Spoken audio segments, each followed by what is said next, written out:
Optimal presents Cyber War, her screen crime scene streaming free on Voot. Download the app now.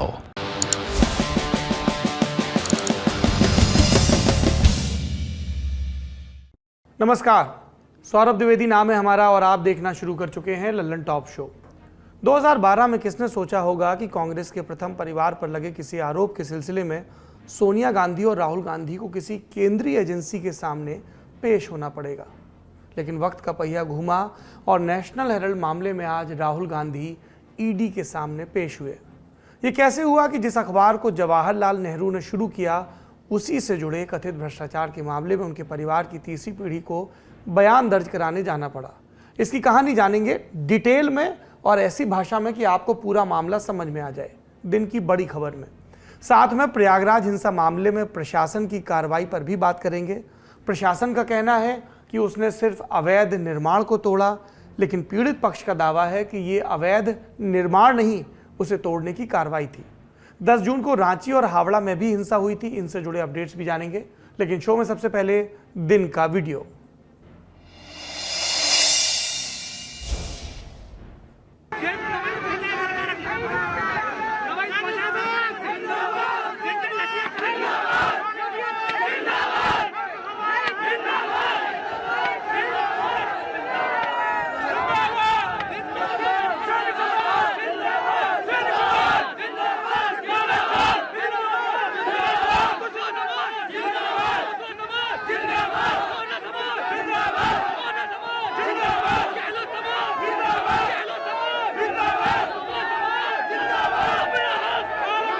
ये video Rajasthan के भरतपुर जिले का है। जयपुर को आगरा से जोड़ने वाले हाईवे पर 2 दिन से सैकड़ों की संख्या में लोग इकट्ठा हैं और सड़क को जाम कर रखा है।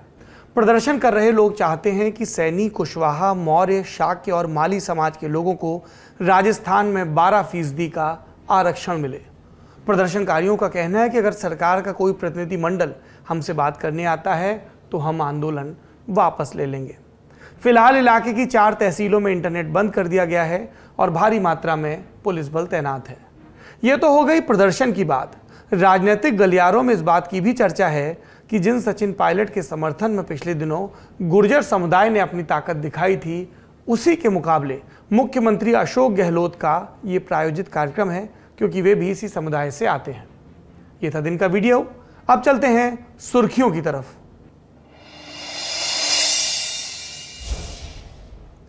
प्रयागराज के अटाला में 10 जून को जुमे की नमाज के बाद पत्थरबाजी हुई थी, दंगा हुआ था।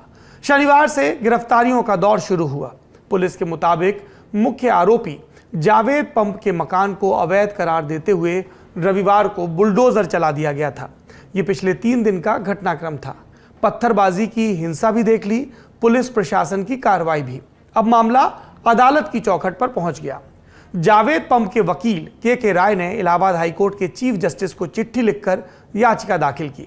उनका दावा है कि पुलिस ने 24 घंटे से भी कम वक्त में यह कार्रवाई की, अपना पक्ष रखने का समय नहीं दिया। सुनिए और क्या कहा। किस तरह से इस लड़ाई को जरूरत पड़ी तो हम सुप्रीम कोर्ट तक ले जाएंगे, लेकिन प्रयागराज विकास प्राधिकरण के अधिकारियों को दंडित किए बगैर और उस मकान को प्रयागराज विकास प्राधिकरण के पैसे से बनवाए बगैर हमारी लड़ाई खत्म नहीं होगी। आपने मतलब अपने मुवक्किल की तरफ से इसमें हाईकोर्ट में पिटीशन डाल दी है? जी बिल्कुल पिटीशन डाल दी है, और किसी भी तरह से कोई कानून बुलडोजर के लिए इजाजत नहीं देता। या आप कंपाउंडिंग करते, या उस मकान को सील करते, या उसको रेगुलराइज करते। आप एक फर्जी नोटिस लगाकर जिसमें झूठे तमाम पुराने डेट के झूठा हवाला देकर आप 24 घंटे का अवसर नहीं दिए, उस मकान को गिरा दिए। ये कानून की धज्जी उत्तर प्रदेश में विकास प्राधिकरण के लोग जिला प्रशासन के सहयोग से। वकील के राय का दावा है कि प्रशासन ने घर को अवैध तरीके से गिराया। कोर्ट के जरिए इसका फिर से निर्माण यानी प्रयागराज डेवलपमेंट अथॉरिटी से ही निर्माण करवाएंगे। दावे के पीछे का तर्क ये दिया जा रहा है कि घर आरोपी जावेद नहीं बल्कि उनकी पत्नी परवीन के नाम पर था, जिन्हें उनके पिता ने गिफ्ट किया था। लेकिन इलाहाबाद हाईकोर्ट ने इस पत्र याचिका पर सुनवाई से इनकार कर दिया। हाईकोर्ट के आधा दर्जन वकीलों की तरफ से चीफ जस्टिस को भेजी गई पत्र याचिका पर हाईकोर्ट के एक्टिंग चीफ जस्टिस ने कहा, इस मामले में औपचारिक तौर पर याचिका दाखिल की जा सकती है, याचिका दाखिल कर मुकदमे को उसी दिन सुने जाने की अपील की जा सकती है। इसके बाद पत्र याचिका दाखिल करने वाले वकील के राय ने कहा, औपचारिक याचिका तैयार की जा रही है, कल सुबह हाई कोर्ट में दाखिल कर दी जाएगी। जावेद पंप को ही पुलिस ने हिंसा का मुख्य सूत्रधार बताया है। पुलिस का आरोप है कि जावेद पंप ने व्हाट्सएप मैसेज के जरिए भीड़ को इकट्ठा किया था। सुनिए प्रयागराज के एसएसपी अजय कुमार को। मोहम्मद जावेद उर्फ जावेद पंप नाम का जो अभियुक्त था, जो अभी तक की तफ्तीश में इस पूरी घटना का सूत्रधार बन के उभर के आया है, उस पे उसके अवैध निर्माण पे ये जिला प्रशासन और पीडीए के द्वारा कार्रवाई की गई है। इस कार्रवाई के दौरान उसके घर की सर्चिंग भी की गई और उसमें आपत्तिजनक सामान मिले हैं। टोटल जो आपत्तिजनक सामान मिले हैं, जिसमें अवैध असलहे और आपत्तिजनक पोस्टर वगैरह है, उसको कब्जे में ले लिया गया है। उसकी सूची बन रही है और उसको तफ्तीश में शामिल किया जाएगा। अगर आप डिटेल में बात करना चाहें तो जो भी असलहे मिले हैं उसमें एक 12 बोर का अवैध तमंचा है। इसके अलावा 315 बोर का एक तमंचा है और कई कारतूस बरामद हुए हैं। कुछ कागजात बरामद हुए हैं जिसपे माननीय न्यायालय पर तल्ख टिप्पणी और आपत्तिजनक टिप्पणी इस मोहम्मद जावेद उर्फ जावेद पंप के द्वारा किया गया है। इन सभी चीज़ों को ऑन रिकॉर्ड लिया जाएगा। पुलिस के मुताबिक जावेद पंप के घर से, जैसा आपने सुना कप्तान का बयान, 2 अवैध असलहे और भड़काऊ नारेबाजी वाले पोस्टर मिले। पुलिस की तरफ से दावा यह भी किया जा रहा है कि घर को कानूनी रूप से गिराया गया, इसका नक्शा पास नहीं करवाया गया था। प्रशासन ने यह भी कहा कि जावेद पंप के मोबाइल फोन से 10 जून को भारत बंद के कॉल का प्रचार प्रसार किया गया, जबकि वकील के राय पुलिस के दावे को गलत बता रहे हैं। वो जावेद अहमद की तरफ से भेजे गए आखिरी मैसेज को भी दिखाते हैं, जिसमें शांति की अपील की गई और लिखा कि बेवजह सड़क पर कोई इकट्ठा ना हो, जिससे पूरी मिल्लत को नुकसान उठाना पड़े। जुमा पढ़ें, अपने घर जाकर दुआ करें। लेकिन पुलिस का दावा कुछ और है। हम अपनी तरफ से न जावेद के इस कथित संदेश की पुष्टि करते हैं और न पुलिस के दावे की, वो अदालत का काम है। अब आते हैं प्रक्रिया के सवाल पर। यूपी में घर गिराने की कार्रवाई 2 परिस्थितियों में होती है। पहला ये कि अगर कोई शख्स किसी सरकारी जमीन पर कब्जा कर वहां खुद की संपत्ति का निर्माण कर ले या फिर घर बनाने की कानूनी प्रक्रिया का पालन ना करे, तब सरकारी जमीन को खाली करवाने और अवैध निर्माण को गिराने के लिए कार्रवाई हो सकती है, या कहिए कि बुलडोजर चलाया जा सकता है। दूसरी परिस्थिति तब बनती है जब कोई पेशेवर अपराधी हो जो लगातार फरार चले। सीआरपीसी के सेक्शन 83 के तहत उसकी संपत्ति कुर्क की जाती है। जावेद पंप का मकान पहली श्रेणी में गिराया गया। अब इस तरह से घर गिराने पर कानून क्या कहता है, ये जान लीजिए। इसके लिए Uttar Pradesh regulation building operation act 1958 के प्रावधानों को अमल में लाया जाता है। गैरकानूनी ढंग से बनी बिल्डिंग के मालिक को नोटिस भेजा जाता है। एक्ट के सेक्शन 10 में लिखा गया है कि नोटिस का जवाब देने में 2 महीने से ज़्यादा का समय नहीं लगना चाहिए।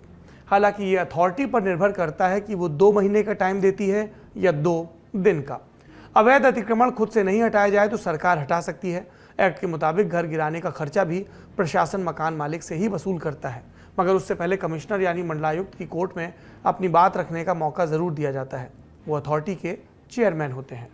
इसी एक्ट में एक महत्वपूर्ण बात लिखी है, provided that no such order shall be made unless the owner has been given an opportunity of being heard. मतलब कि घर गिराने जैसा कोई आदेश तब तक नहीं दिया जाएगा जब तक कि मकान के मालिक को सुनवाई यानी अपनी बात रखने का मौका ना दिया गया हो। इस एक्ट को Uttar Pradesh urban planning and development act 1973 के जरिए सुपरसीड किया गया, जो थोड़े बहुत बदलाव के साथ 1958 के एक्ट जैसा ही है। प्रयागराज विकास प्राधिकरण का दावा है कि उसने 10 जून को एक नोटिस जारी किया था। कहा कि करेली में स्थित इस घर को बनाने में उत्तर प्रदेश नगर नियोजन एवं विकास अधिनियम 1973 के प्रावधानों का उल्लंघन किया गया। प्रयागराज प्राधिकरण से अनुमति प्राप्त किए बिना लगभग 25 गुना 60 फीट के आकार में भूतल और प्रथम तल का निर्माण कराया गया। 1973 के जिस एक्ट के तहत कार्रवाई हुई उसमें लिखा है, provided that no such order shall be made unless the owner और the person concerned has been given a reasonable opportunity to show cause why the order should not be made. मतलब लगभग पहले जैसा ही है। ध्वस्तीकरण का ऐसा कोई आदेश तब तक नहीं दिया जाएगा जब तक कि मालिक या संबंधित व्यक्ति को अपनी बात रखने का पूरा मौका नहीं दिया गया हो। शो कॉज नोटिस के जरिए सुनवाई का मौका देना जरूरी होता है। उसके बाद वाइस चेयरमैन और चेयरमैन आदेश जारी करते हैं। महत्वपूर्ण बात यह है कि इनके आदेश को किसी भी सिविल कोर्ट में चुनौती नहीं दी जा सकती। हाई कोर्ट और सुप्रीम कोर्ट में जाने का ही विकल्प बचता है। अब ऐसी स्थिति में प्रशासन के अपने तर्क हैं और अभियुक्त पक्ष के अपने। बात यहीं पर फंस जाती है कि आरोपी को अपनी बात रखने का मौका दिया गया या नहीं। इस मामले में एक याचिका जमीयत उलेमा हिंद ने सुप्रीम कोर्ट में भी दायर की है। इसमें कहा गया है कि बुलडोजर नियम के विरुद्ध चलाया गया। इलाहाबाद हाईकोर्ट के पूर्व मुख्य न्यायाधीश जस्टिस गोविंद माथुर ने भी प्रशासन की इस कार्रवाई पर सवाल उठाया है। अब बढ़ते हैं अगली सुर्खी की तरफ। यह भी शुक्रवार के दिन हुई हिंसा से जुड़ी है। नूपुर शर्मा के बयान के विरोध में शुक्रवार को बंगाल के हावड़ा और मुर्शिदाबाद में हिंसा हुई थी। जैसे तैसे पुलिस ने काबू किया, लेकिन अगले दिन नादिया जिले में हिंसा ज्यादा बढ़ गई। पुलिस सूत्रों से मिली जानकारी के मुताबिक नादिया के बेथुआ डेहरी में सैकड़ों लोग अचानक नेशनल हाईवे 34 को जाम कर देते हैं। पुलिस ने जब लाठीचार्ज करके उनको खदेड़ा तो कुछ लोग बेथुड आडरी रेलवे स्टेशन पर पहुंच गए। वहां पर खड़ी एक ट्रेन पर पथराव शुरू कर दिया। लाठियों से ट्रेन को तोड़ा गया। इसके बाद पुलिस और जीआरपी ने दबिश दी तो उपद्रवी भागकर बेथुआ डेयरी अस्पताल इलाके में पहुंचे और वहां पर भी कुछ दुकानों में तोड़फोड़ की। पुलिस ने फिर से लाठीचार्ज कर सबको खदेड़ा। इस दौरान लगभग 1 घंटे तक नेशनल हाईवे और रेल सेवा पूरी तरह से प्रभावित रहे। इन तस्वीरों को देखकर मन में सवाल उठता है कि आखिर ये विरोध का कौन सा तरीका है जिसमें दंगा और उत्पात शामिल है। सरकारी संपत्ति को तोड़कर किसका अपमान किया जा रहा है। मामले में अब तक 25 से ज्यादा लोगों को गिरफ्तार किया जा चुका है। इलाके में धारा 144 लागू है। इसके अलावा झारखंड के रांची में भी शुक्रवार के ही दिन बड़े पैमाने पर हिंसा हुई थी। इसे रोकने के लिए पुलिस ने गोली भी चलाई थी, जिसमें साहिल और मुदस्सिर नाम के 2 प्रदर्शनकारियों की मौत हुई थी। अपडेट ये है कि हिंसा के मामले में कुल 22 लोगों पर नामजद एफआईआर दर्ज की गई है और गिरफ्तारियां चल रही हैं। झारखंड के राज्यपाल रमेश बैस ने डीजीपी और रांची के उपायुक्त और वरिष्ठ पुलिस उपाधीक्षक यानी तमाम आला अफसरों को राजभवन तलब किया और 10 जून और उसके बाद हुई घटनाओं के बारे में पूछताछ भी की। अगली सुर्खी, 10 जून को टीम इंडिया के पूर्व दिग्गज तेज गेंदबाज वेंकटेश प्रसाद ने पूर्व भाजपा नेता नूपुर शर्मा के सपोर्ट में एक ट्वीट किया था। दरअसल वो सपोर्ट से ज्यादा विरोध प्रदर्शन पर किया गया कमेंट था। बेलगावी में मुस्लिम प्रदर्शनकारियों ने एक मस्जिद के बाहर नूपुर शर्मा के पुतले को फांसी पर लटका दिया था।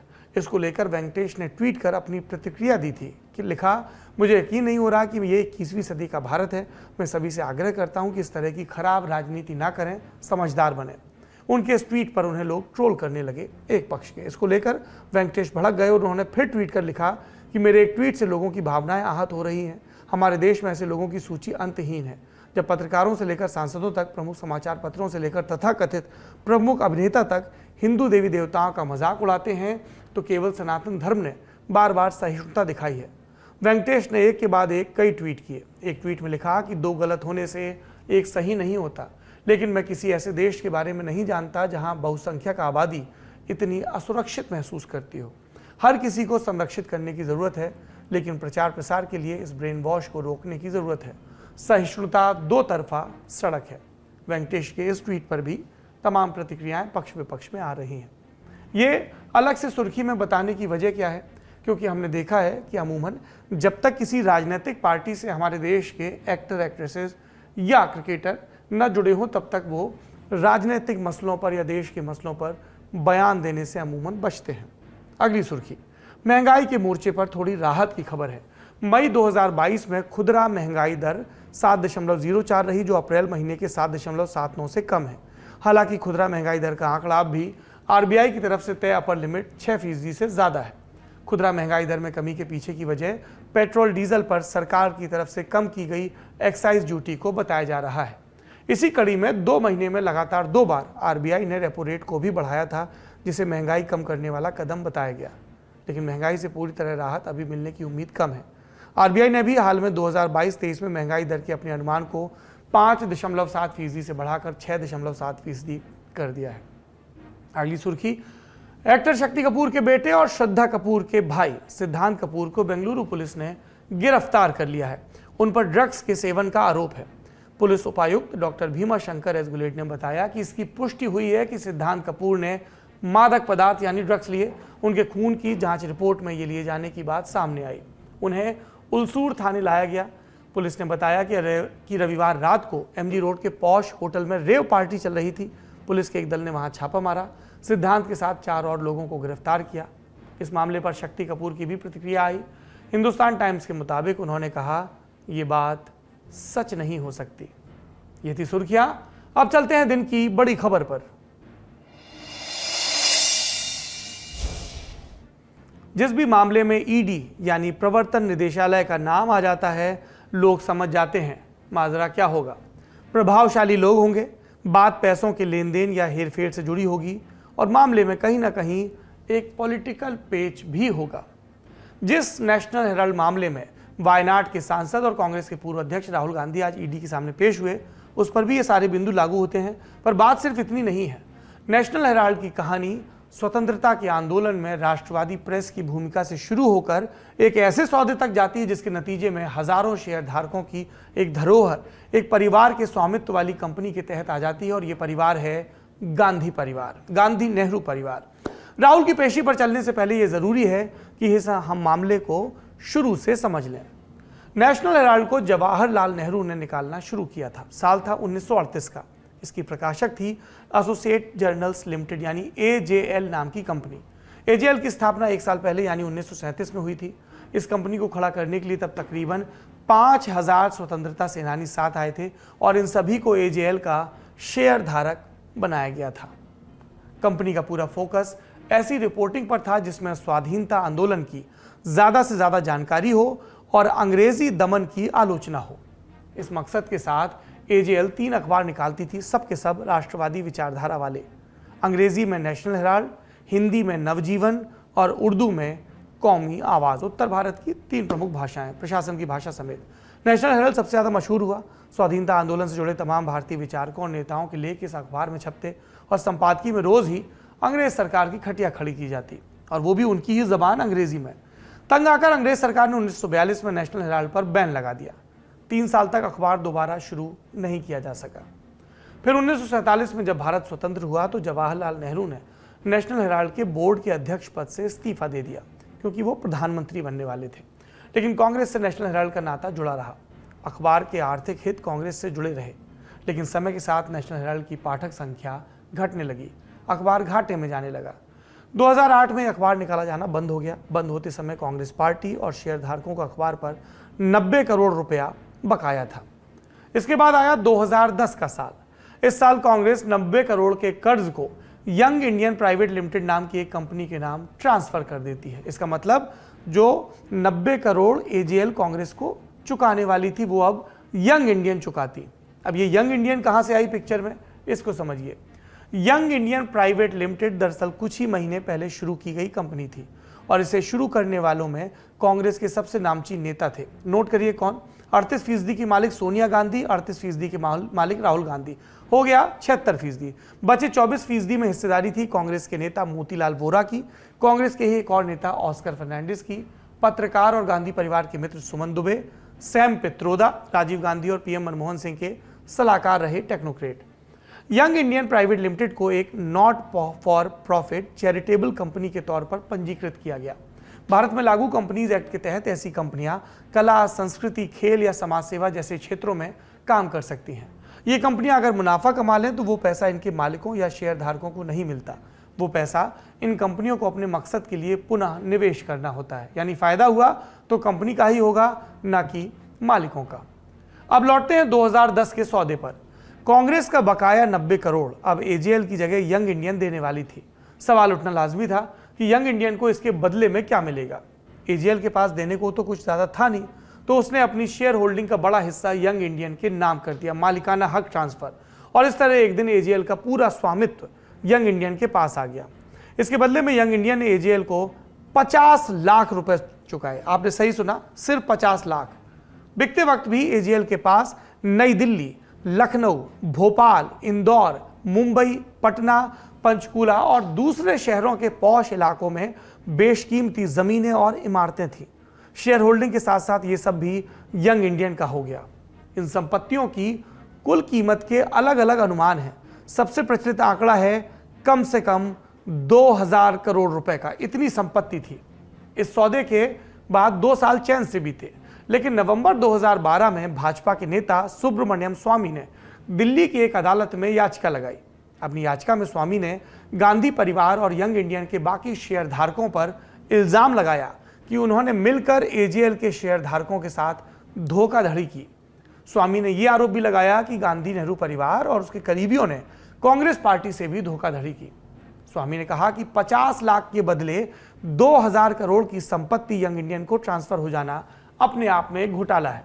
स्वामी ने यह आरोप भी लगाया कि गांधी परिवार और उनके करीबियों ने पार्टी के चंदे से एजेएल को बिना ब्याज कर्ज दिलवाया और फिर सिर्फ 50 लाख में पूरा कर्ज माफ भी करवा दिया।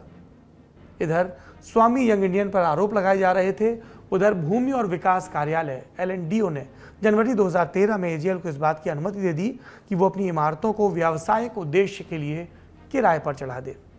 फिर 2014 की जुलाई में स्वामी द्वारा याचिका जो दायर मामला था उस पर न्यायालय ने संज्ञान लिया। गौर करिए, तब तक सरकार भी बदल गई थी, सम्मन जारी हो गए।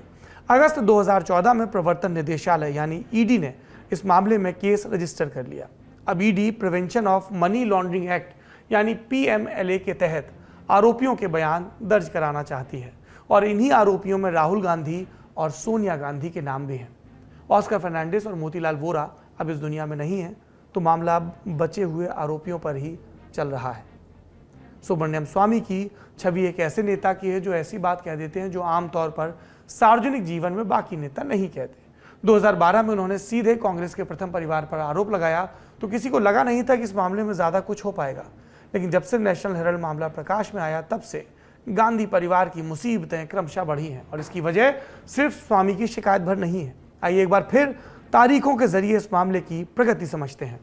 गांधी परिवार 2014 में जारी समन पर स्टे ले आया, लेकिन वो ट्रायल कोर्ट में मामले को खारिज नहीं करा पाए। गांधी परिवार की तरफ से दलील दी गई कि जब यंग इंडियन को चैरिटेबल कंपनी के रूप में पंजीकृत कराया गया तो मुनाफे का तो सवाल ही नहीं उठता। मुनाफा मकसद नहीं है और वो हो भी गया तो कंपनी के मालिकों को नहीं मिलेगा क्योंकि कानून इसकी इजाजत नहीं देता। साथ ही गांधी परिवार ने स्वामी की याचिका को राजनीति से प्रेरित बताया, लेकिन दिसंबर 2015 में दिल्ली हाईकोर्ट ने फैसला देते हुए कह दिया कि ट्रायल कोर्ट में चल रहे मामले में राजनीतिक शत्रुता जैसी कोई बात नजर नहीं आती। इसी के साथ गांधी परिवार की याचिका खारिज हो गई थी। 2016 में ये परिवार इस मामले में राहत के लिए सुप्रीम कोर्ट गया। न्यायालय ने सारी दलीलों को सुनकर कहा कि सभी आरोपियों को अदालती कार्रवाई का सामना करना चाहिए ताकि फ्री ट्रायल सुनिश्चित हो और न्याय हो। हालांकि कोर्ट ने आरोपियों को पेशी से भी छूट दी। 2016 में ही नेशनल हेराल्ड के डिजिटल संस्करण का प्रकाशन शुरू हुआ, लेकिन हेराल्ड के चलते गांधी परिवार की दिक्कतें कम नहीं हुई। 2016 में एजेएल पर एक और गाज गिरी। LNDO ने कहा कि एजेएल की संपत्ति का इस्तेमाल प्रेस के काम के लिए नहीं हो रहा। दरअसल दिल्ली के बहादुर शाह जफर मार्ग पर 1960 के दशक में एजेएल को जो जमीन दी गई थी वो लीज की डीड में प्रिंटिंग प्रेस चलाने की बात थी। जब वो करारनामा हुआ किसी दूसरे मकसद का तब वो लेख नहीं किया गया था। इसी को ध्यान में रखते हुए LNDO ने नोटिस जारी किया था। अक्टूबर 2018 में दिल्ली हाईकोर्ट ने एजेएल को बहादुर शाह जफर मार्ग स्थित हेराल्ड हाउस खाली करने का हुक्म दिया, पर गांधी परिवार को इस मामले में अप्रैल 2019 में सुप्रीम कोर्ट से राहत मिली। कोरोना काल में बाकी मामलों की तरह ये मामला भी रेंगता रहा, लेकिन 2022 के अप्रैल में जब खड़गे और पवन बंसल से ED ने पूछताछ की तब मामला एक बार फिर प्रकाश में आया। 1 जून को एजेंसी ने राहुल गांधी और सोनिया गांधी को मामले में पूछताछ का समन जारी किया। चूंकि सोनिया गांधी खराब तबीयत के चलते अस्पताल में भर्ती हैं, इसलिए सिर्फ राहुल एजेंसी के सामने पेश हुए। आज के दिन कांग्रेस दिल्ली स्थित मुख्यालय से ED के दफ्तर तक मार्च भी निकालना चाहती थी विरोध के लिए, पर दिल्ली पुलिस ने इसकी अग्रिम अनुमति देने से इनकार कर दिया। बावजूद इसके पूरे देश से कांग्रेस सांसद, विधायक और मुख्यमंत्री इस मार्च के लिए दिल्ली पहुंचे। इसे देखते हुए दिल्ली पुलिस और अर्धसैनिक बलों को बड़ी संख्या में तैनात किया गया था राजधानी में। नई दिल्ली के अकबर रोड स्थित पार्टी के मुख्यालय से शुरू हुआ ये मार्च मोतीलाल नेहरू मार्ग पर लगाए गए पुलिस बैरिकेड तक पहुंचा, जहां से राहुल और प्रियंका गांधी वाड्रा एक कार में प्रवर्तन निदेशालय के दफ्तर भी निकल गए। जब मार्च जनपद मार्ग स्थित ED कार्यालय के पास पहुंचा तो पुलिस के अनेक बैरिकेड से टकराया। दंगा रोधी बल वहां तैनात था। मार्च आगे नहीं बढ़ पाया तो प्रदर्शनकारी सड़क पर बैठ गए। इसके बाद पुलिस ने उन्हें बसों में बिठाकर वहां से दूर भेजा। इनमें राजस्थान के मुख्यमंत्री अशोक गहलोत, कांग्रेस महासचिव रणदीप सुरजेवाला, KC वेणुगोपाल, हरीश रावत, जयराम रमेश और दूसरे नेता छत्तीसगढ़ के मुख्यमंत्री भूपेश बघेल, पूर्व केंद्रीय गृह मंत्री P चिदम्बरम, ये सब भी बैरिकेड्स के पास देखे गए। फिर बात हुई कि कौन बस से गया और कौन अपनी कार से चला गया। और राहुल गांधी, उनसे पूछताछ दोपहर में शुरू हुई, वो देर शाम तक चलती रही। इंडिया टुडे के संवाददाता मुनीश पांडे के मुताबिक राहुल के सामने एजेंसी ने 8 बड़े सवाल रखे। क्या है ये सवाल? आपकी एजेएल में क्या पोजीशन थी? आपकी यंग इंडिया में क्या भूमिका है? आपके नाम पर शेयर क्यों हैं? क्या आपने शेयर होल्डर्स के साथ पहले कभी मीटिंग की? अगर नहीं तो क्यों? कांग्रेस ने यंग इंडिया को लोन क्यों दिया? कांग्रेस नेशनल हेराल्ड को पुनर्जीवित क्यों करना चाहती थी? क्या आप कांग्रेस द्वारा दिए गए लोन के बारे में जानकारी दे सकते हैं? क्या आप एजेएल और नेशनल हेराल्ड की संपत्तियों के बारे में जानकारी दे सकते हैं? अब राजनीतिक प्रतिक्रियाओं की बारी। बीजेपी आज के दिन के लिए पहले ही तैयार थी। आज जब कांग्रेस नेताओं ने मार्च निकाला तब केंद्रीय महिला एवं बाल विकास मंत्री स्मृति ईरानी ने एक प्रेस कॉन्फ्रेंस की। सुनिए उन्होंने क्या कहा। कांग्रेस पार्टी कंपनी को मतलब एजीएल को 90 करोड़ का लोन देती है जो कांग्रेस पार्टी माफ कर देती है। आज मेरा प्रश्न है विनम्रता से उन लोगों से जिन्होंने कांग्रेस का समर्थन किया, कांग्रेस पार्टी के लिए डोनेशन दिया ताकि लोकतांत्रिक गतिविधियों में वो हिस्सा ले सके। क्या ऐसे डोनर्स की ये मंशा थी कि उनका पैसा कांग्रेस पार्टी उस कंपनी को समर्पित कर दे जिसमें मालिकाना हक गांधी खानदान का? कंपनी बनाई जाती है समाज सेवा के लिए, लेकिन समाज की सेवा नहीं, वो कंपनी मात्र गांधी खानदान की सेवा करने तक सीमित हो जाती है। कांग्रेस पार्टी इन आरोपों पर कांग्रेस की तरफ से क्या जवाब दिया गया वो भी सुन लीजिए। कायर मोदी सरकार से कोई डरने वाला नहीं है। कांग्रेस जन अंग्रेजों से लड़े। आजादी के स्वतंत्रता संग्राम में हम अंग्रेजों के गुलामों और मुखबिरों, आज के हुक्मरानों से भी लड़ेंगे। हमें कोई डरा नहीं सकता। 5 मिनट और इंतजार करिए और अंदर आइए कार्यालय। यहाँ पे जो आपके सपोर्टर पहुंच रहे थे उन्हें लगातार डिटेन किया गया, उन्हें डिटेन करके ले जाया गया। हम सबको जेल भेजिए। आजादी के संग्राम में, प्रजातंत्र की रक्षा के संग्राम में हमारे संस्थानों की हत्या करने वाली सरकार से लड़ने के संग्राम में कुर्बानी तो देनी पड़ेगी, जेल तो जाना पड़ेगा, लाठियां तो खानी पड़ेगी, हम करेंगे। कांग्रेस ने दिल्ली के अलावा देश के दूसरे हिस्सों में भी प्रदर्शन किया। पार्टी की कोशिश है कि इस पूरी कवायद को गांधी परिवार पर हमले की तरह बताया जा सके, लेकिन क्या आम लोग भी पार्टी की इस बात से इत्तेफाक रखते हैं? ये देखने वाली बात होगी, क्योंकि सवाल कई हैं। मिसाल के लिए एजेएल को कर्ज ही चुकाना था तो उसने थोड़ी बहुत संपत्ति को बेचकर ये धन क्यों नहीं जुटाया? फिर मोतीलाल वोरा 3 पदों पर कैसे रहे? कांग्रेस के कोषाध्यक्ष, एजेएल के सीएमडी और यंग इंडियन के डायरेक्टर। क्या वोरा के किसी फैसले को कॉन्फ्लिक्ट ऑफ इंटरेस्ट की तरह देखा जा सकता है? मोतीलाल वोरा अब इस दुनिया में नहीं है, लेकिन तब भी इस बात का वजन है कि उनके द्वारा लिए गए वित्तीय फैसलों में वित्तीय सावधानी का पालन हुआ था या नहीं, क्योंकि कांग्रेस के पास जो पैसा था वो चंदे का पैसा था। और सबसे बड़ा सवाल ये कि जब एजेएल का स्वामित्व यंग इंडियन को दिया जा रहा था तब क्या इस फैसले से एजेएल के सभी शेयर होल्डर्स को वाकिफ कराया गया? क्या वो इससे इत्तेफाक रखते थे? ईडी का राजनीतिक इस्तेमाल किसी से छिपा नहीं, लेकिन एजेएल और यंग इंडियन का मामला इतना सीधा भी नहीं कि उसे सिर्फ राजनीतिक प्रतिद्वंदिता के आरोप के चलते खारिज किया जा सके। आज के ललन टॉप शो में इतना ही। अपना और अपनों का ख्याल रखिए। शुभ रात्रि।